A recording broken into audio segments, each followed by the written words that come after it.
California's Reparations Task Force is calling for the state legislature to require all cities and counties with allegedly segregated neighborhoods to submit all their real estate ordinances to a state agency for approval based on whether they maintain or lessen residential racial segregation. The task force, created by state legislation signed by Governor Gavin Newsom in 2020, formally approved last weekend its final recommendations to the California legislature, which will decide whether to enact the measures and send them to the governor's desk to be signed into law. The recommendations include several proposals meant to address housing segregation and unjust property takings that contributed to alleged systemic racist against Black Californians. Among the most controversial of the housing proposals is one that would seemingly hand over control of local land use decisions to a state agency that would approve ordinances based on whether they maintain or decrease segregation.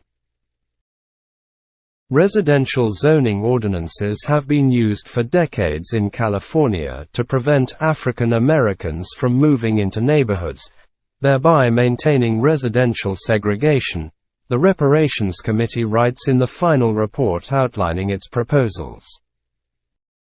Various laws were also used to prevent additional housing from being built, effectively shutting out African Americans. To address local zoning laws that reinforce and recreate this systemic housing segregation, the task force continues. The legislature should identify California cities and counties that have historically redlined neighborhoods, areas flagged as risky investments where residents are therefore denied financial services such as loans or insurance, and whose current levels of residential racial segregation are statistically similar to the degree of segregation in that city or county when it was redlined. After these areas are identified, the task force calls on the legislature to require identified cities and counties to submit all residential land use ordinances for review and approval by a state agency, with the agency rejecting or requiring modification of the ordinance if the agency finds that the proposed ordinance will maintain or exacerbate levels of residential racial segregation. In other words, if a city or county with a neighborhood deemed segregated wanted to implement an official change involving real estate, that change would need to be approved by a state agency based on whether it made the area more racially diverse. The task force recommends the removal of this process for additional review and approval of the flagged cities and counties only if the city or county eliminates a certain degree of housing segregation in its geographic territory. However, the Reparations Committee suggests an alternative option as well for such localities. Creating an administrative appeal board to review challenges to developmental permitting decisions or zoning laws, and basing decisions on whether development permits and zoning requirements are deemed to maintain or reinforce residential racial segregation. Beyond an official review process, the task force also proposes increasing home ownership among Black Californians by providing assistance through either direct financial aid or subsidized down payments, below market rate mortgages, and homeowners insurance.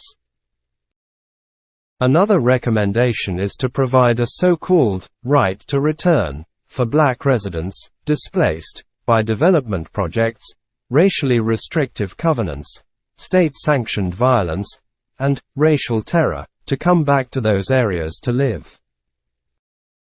The task force recommends the legislature enact measures to support a right to return for those displaced by agency action, restrictive covenants, and racial terror that drove African Americans from their homes, the committee writes. The right to return should give the victims of these purges and their descendants preference in renting or owning property in the area of redevelopment. The right to return should extend to all agency-assisted housing and business opportunities in the redevelopment project area. The task force additionally wants state lawmakers to give preference in rental housing, home ownership, and business opportunities for those who were displaced or excluded from renting or owning property in agency-assisted housing and business opportunities developed in or adjacent to communities formerly covered by restrictive covenants. This preference should extend to the families and descendants of those allegedly displaced by agency-assisted development, according to the report. The committee's final recommendations include a host of other housing-related proposals, such as repealing policies limiting those with criminal records from renting property, funding housing-focused anti-racist education programs, and establishing diversity, equity, and inclusion day certification programs for affordable housing contractors, providers, and decision-makers. California is no stranger to controversial housing measures, especially those in which the state seeks to wrest control from local authorities.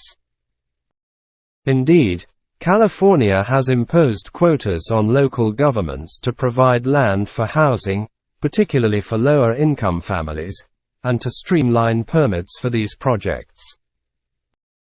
Most of the state's 482 cities are complying, but not all, particularly in the suburbs. Many of the communities seeking to thwart the housing mandate are overwhelmingly Democratic areas around San Francisco, but the one catching the most flack from Newsom's office is the city of Huntington Beach, a Republican area in Orange County that's openly resisting the quota. The city has a duty to protect the quality and lifestyle of the neighborhoods that current owners have already bought into and for the future sustainability of Huntington Beach, City Councilman Pat Burns wrote in a letter to colleagues earlier this year. Radical redevelopment in already established residential neighborhoods is not only a threat to quality and lifestyle, but to the value of the adjacent and neighboring properties. Huntington Beach Mayor Tony Strickland, a Republican, echoed that sentiment at a meeting last month. "People don't want an urban community here," he said. "I believe if we just went along, it will have a severe negative impact on our community's quality of life." Days later, Newsom, Attorney General Rob Bonta, and the Department of Housing and Community Development jointly announced a motion amending a lawsuit from March with the goal of holding Huntington Beach accountable for violating the state housing element law. The law requires local governments to adopt housing plans that include sufficient opportunities for development. California is seeking penalties and injunctive relief, as well as suspension of the city's authority to issue building permits and a court order mandating the approval of certain residential projects until the city comes into compliance with the law. Huntington Beach continues to fail its residents, Newsom, a Democrat, said in a statement at the time. "Every city and county needs to do their part to bring down the high housing and rent costs that are impacting families across this state. California will continue taking every step necessary to ensure everyone is building their fair share of housing and not flouting state housing laws at the expense of the community." California is in the midst of a housing crisis, and time again, Huntington Beach has demonstrated they are part of the problem by defiantly refusing every opportunity to provide essential housing for its own residents, added Bonta. The city's refusal last week to adopt a housing element in accordance with state law is just the latest in a string of willfully illegal actions by the city, decisions that worsen our housing crisis and harm taxpayers and Huntington Beach residents. We'll use every legal tool available to hold the city accountable and enforce state housing laws. However, several cities across California don't have certified, compliant housing elements, according to the state's housing tracker, leading Strickland to accuse the Newsom administration of singling out his city. The fact that the Attorney General is singling out Huntington Beach only strengthens the city's arguments in court that the state is not following the law with these housing mandates, the mayor said in a statement last month. These regular state press releases announcing legal actions against Huntington Beach may grab headlines, but they do not intimidate or deter the city, and they have no effect in the court of law, where these conflicts of law will ultimately be decided. Earlier this month, Newsom sued the city of Elk Grove for not approving housing projects for the homeless.